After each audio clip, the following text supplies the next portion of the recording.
Hello, good morning, नमस्कार। एक बार फिर से आप सबका स्वागत है वाईफाई स्टडी स्टूडियोज चैनल पे। नवंबर की शुरुआत होती हुए और काफ़ी सारे एग्जाम्स के भी लाइंड अप होते हुए तो फिलहाल यहाँ पे शुरुआत करेंगे आज के सेशन की सीईटी के क्लास पे, जहाँ पे हम जीके पढ़ रहे हैं। टोटल 20 क्वेश्चंस होते हैं। आपको ये क्लास कैसे करना होता है, सवाल को जाने दिया करिए, पॉज मारा करिए, आंसर किया करिए। जो एक्स्ट्रा पॉइंट आपके दिमाग में आया करे उसे कमेंट बॉक्स में लिखते जाया करो, देन प्ले द वीडियो। ठीक है, चलिए शुरुआत करेंगे सेशन की। इसके अलावा दोपहर में आप देख सकते हैं 2 बजे जीके का क्लास हो रहा है। इस वीक ये कंटिन्यू रहेगा और जो नेक्स्ट वीक आपके लिए होगा उसमें Delhi police, UPSI, MP, railway और एसएससी का जो अगला नोटिफिकेशन आने वाला है उनके लिए जो करंट अफेयर्स हैं 2020 के, वहां से सेलेक्टिव करंट अफेयर्स निकाल के आपका क्लास होगा। कितने बजे?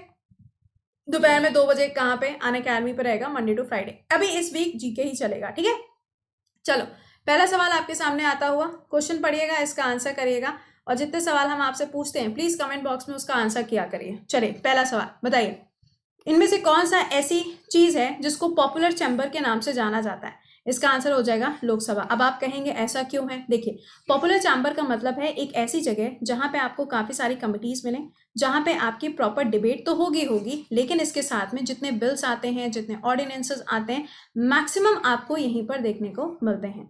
अगर मैं आपसे लोकसभा कहूं, आर्टिकल नंबर 81 हो जाएगा और साथ में इसके जो स्पीकर होते हैं, जो हेड होते हैं, उनका नाम क्या है? ओम बिरला जी है। अगर आपसे पूछा जाता है कि इनकी कॉन्स्टिट्यूएंसी क्या हो जाएगी, कोटा राजस्थान इनकी कॉन्स्टिट्यूएंसी रहेगी। अगला सवाल बताइए, up to where did Chandragupta Maurya empire extended in the north west? North west का जो एरिया था वहां पे चंद्रगुप्त मौर्य का जो पूरा का पूरा एम्पायर था, जो पूरा का पूरा आप कह सकते हैं कि एक तरीके से वो वैसी वाली बात हो नहीं, कहाँ तक दूर तक देखो तो बस उन्हीं का साम्राज्य देखने को मिलता है। तो इसका आंसर क्या हो जाएगा? हिंदू कुश रेंज जो थी वहां तक आपको इनका एरिया देखने को मिलता था। हिंदू कुश की बात करें तो अफगानिस्तान वाला जो एरिया है वहां पर आपको ये मिलेगा और वहीं पर आपको खैबर दर्रा भी देखने को मिलता है। रावी नदी की बात करें तो इसको रिवर ऑफ लाहौर के नाम से जाना जाता है। सिंधु नदी के लिए अगर देखोगे तो इसकी 5 प्रमुख सहायक नदियां हैं, बट ये याद रखिएगा 1960 में सिंधु नदी को लेकर एक ट्रीटी भी साइन करी गई है इंडिया और पाकिस्तान के बीच में, जिसको साइन किसने कराया है? वर्ल्ड बैंक के द्वारा इसका साइन हुआ था। अगला सवाल, इंस्ट्रूमेंट ऑफ सरेंडर, ये पोर्चुगीज के टाइम पे अगर आप देखेंगे तो इसको एंड किया गया था। अब आपको बताना है कि इसको किया कब गया था। देखो, पोर्चुगीज इंस्ट्रूमेंट ऑफ सरेंडर यानी कि किसके बारे में बात हो रही है? गोवा के बारे में होगी, या फिर अगर आप देखेंगे तो पुडुचेरी के बारे में बात होगी, बट पोर्चुगीज लिखा है तो ऑब्वियस सी बात है हम गोवा के बारे में बात कर रहे हैं। तो इसको साइन कब किया गया है? 19 दिसंबर 1961।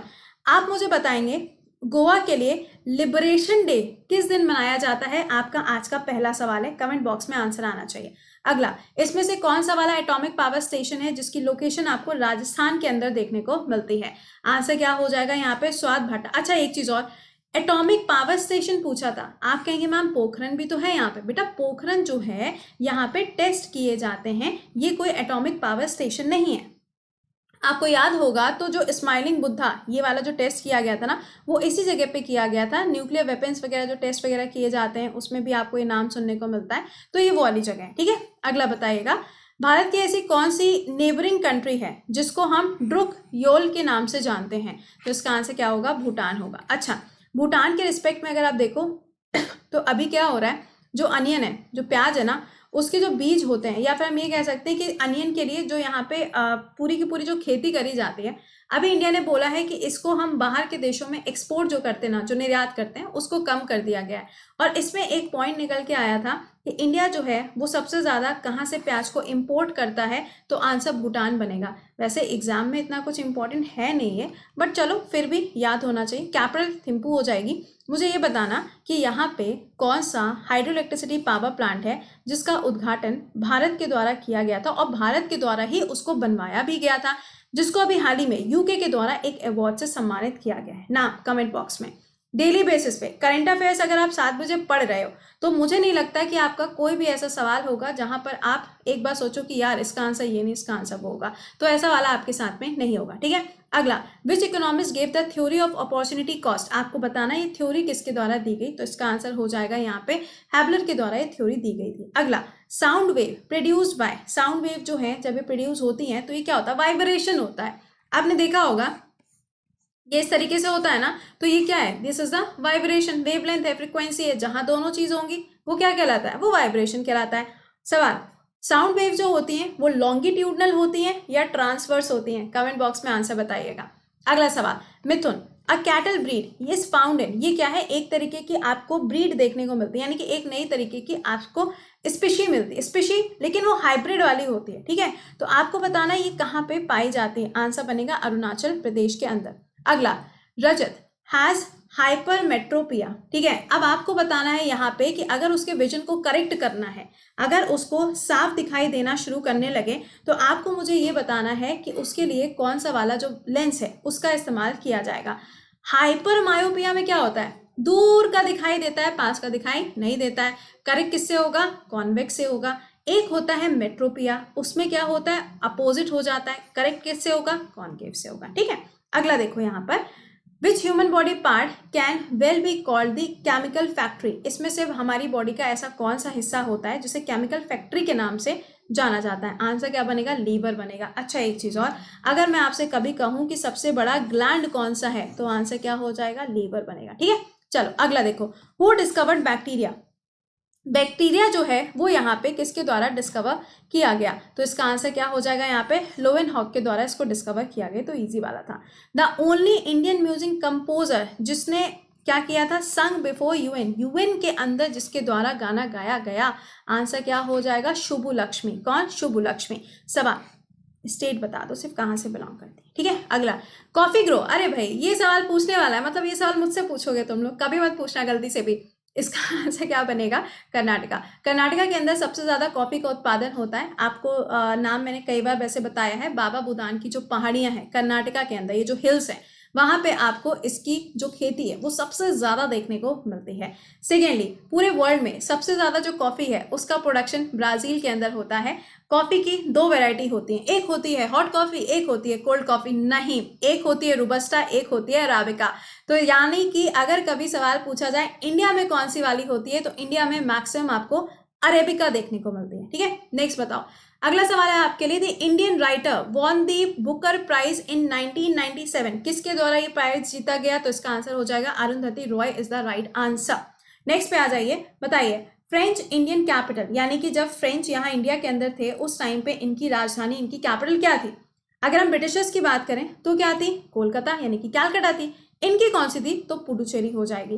पुडुचेरी का जो एरिया है वो आपको 3 राज्यों से लगता हुआ मिलता है, क्योंकि उसके जो आइलैंड्स है ना, जो टेरिटरीज है, वो अलग अलग जगह पर मिलती हैं, जैसे कि आंध्रा हो गया, तमिलनाडु हो गया, केरला हो गया, तो तीनों आपको मालूम होनी चाहिए। अगला भाई, एटॉमिक बॉम्ब, अगस्त जाना पड़ेगा। अगस्त में 3 डेट हैं, एक है 6, एक है 8, एक है 9, तीनों डेट इंपॉर्टेंट है। ये 8 क्या है, क्विट इंडिया मूवमेंट है।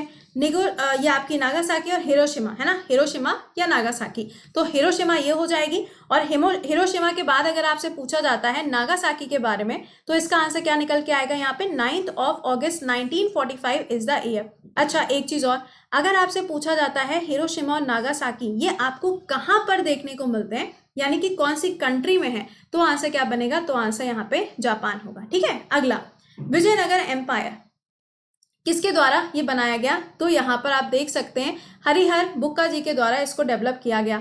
विजयनगर एम्पायर आपको कर्नाटका, आंध्र, तमिल उन एरियाज में मिलती है। मेरा सवाल आपसे, विजयनगर एम्पायर के द्वारा सबसे इंपॉर्टेंट जो मंदिर बनाया गया है उसका नाम कमेंट बॉक्स में लिख के बता दीजिएगा। अगला, largest tiger reserve in India कौन सा हो जाएगा, नागार्जुन रहेगा। अच्छा एक चीज और, टाइगर रिजर्व में लार्जेस्ट पूछा गया है, ठीक है ना, मैंने ये नहीं पूछा कि सबसे ज्यादा कहाँ पर मिलते हैं, ऐसा कुछ नहीं पूछा है, एरिया के हिसाब से लार्जेस्ट रिजर्व पूछा है मैंने, तो आंसर क्या होगा, नागार्जुन रहेगा, ठीक है। अब देखो अगले सवाल पे आते हैं, the first private FM channel यहाँ पे कहाँ पे लॉन्च किया गया, तो मुंबई के अंदर इसको लॉन्च किया गया। अगला, Indian university was first established in whose period. देखो अभी क्या है यहाँ पे, जो जामिया आपने सुना होगा ना, जामिया के बारे में सुना होगा, सभी ने सुना होगा, तो अभी रिसेंटली क्या हुआ था, उसको 100 साल पूरे हुए थे। ऑल्दो एग्जाम में ऐसे सवाल नहीं आते, बट फिर भी अगर कभी सवाल पूछा जाए तो ध्यान रखिएगा। इंडियन यूनिवर्सिटी फर्स्ट इस्टेब्लिश किसके टाइम पे हुई थी, तो कोलकाता होगा, बॉम्बे होगा, मद्रास होगा, तीनों जगह पे आई थी, किसके टाइम पे, लॉर्ड कैनिंग के टाइम, ठीक है। चलो अच्छा अब सुनिएगा, यूपीएससी का जो बैच है ये बैच चल रहा है, और इसके जो स्पेशल क्लासेस होते हैं वो शाम को 6 बजे अनअकैडमी पे फ्री क्लास होते हैं, ठीक है। लेकिन ये जो पेड बैच है इसमें आपका प्रीलिम्स, मेंस यानी कि ऑप्शनल सब्जेक्ट कवर होगा, इंटरव्यू, मॉक, क्रैश कोर्स, सारी चीजें एक जगह पर कवर हो जाएंगी। कोड लगेगा कृति 10। इसके अंदर नया बैच शुरू होने जा रहा है, कब से? 15 नवंबर से, यानी कि आफ्टर दिवाली ये बैच आ जाएगा। इस बैच में क्या शुरू करने जा रहे हैं? अभी तो एनसीईआरटी पढ़ा रहे थे, अब क्या आएगा? इंडियन ज्योग्राफी आएगा। आप कहेंगे मैम आप तो पढ़ा भी चुकी हैं, तो जो पढ़ा चुके हैं वो फिर से आपको मिलेगा, या फिर अभी आप ज्वाइन कर लोगे तो आगे जितने भी नए नए सब्जेक्ट्स आते जाएंगे आप वो तो पढ़ते जाओगे, साथ में जो खत्म हो चुका है आप उसके क्लासेस भी देख पाओगे, आपका वो भी प्रिपेयर हो जाएगा, और आगे जब कभी टाइम मिलेगा तो वो हम आपको फिर से पढ़ा भी देंगे। ठीक है, तो आप इस बैच को ज्वाइन कर सकते हो। दूसरा, SSC, railway, UPSI, Delhi police, MP police, DRDO, NDA, CDS, किसी भी एग्जाम के लिए अगर आप प्रिपेयर कर रहे हैं, आपको बेसिक जीएस पढ़ना है, तो आप इस बैच को ज्वाइन कर सकते हैं। 1 साल के लिए ज्वाइन करिएगा, क्योंकि अभी हिस्ट्री शुरू होगा। जब हिस्ट्री खत्म होगा फिर आपका साइंस, फिर ज्योग्राफी, फिर पॉलिटी, इकोनॉमिक्स, सारी चीजें हम पढ़ाएंगे। कोड ध्यान रखिएगा, कृति 10 लगाना है, तभी 10% ऑफ मिलेगा। यूपीएससी बैच की जो फी है वैसे तो 44,000 है, बट जब कृति 10 कोड लगेगा, कॉइन्स अप्लाई होंगे, तो इसका अमाउंट कितना हो जाएगा? अप्रॉक्स 40,000 के आसपास, पूरे साल भर के लिए अनअकैडमी के सारे एजुकेटर्स के साथ। और इसकी जो फी है वो आपकी 5400 है, कृति 10 कोड लगाने के बाद 1 साल के लिए सारे सब्जेक्ट्स की, मैथ, इंग्लिश, रीजनिंग, और वो भी अनअकैडमी के 200 से भी ज़्यादा एजुकेटर्स के साथ में। चलिए, अब आपसे मुलाकात होगी 7 बजे के सेशन में। टिल देन खुश रहिए, मुस्कुराते रहिए, bye bye and take care guys.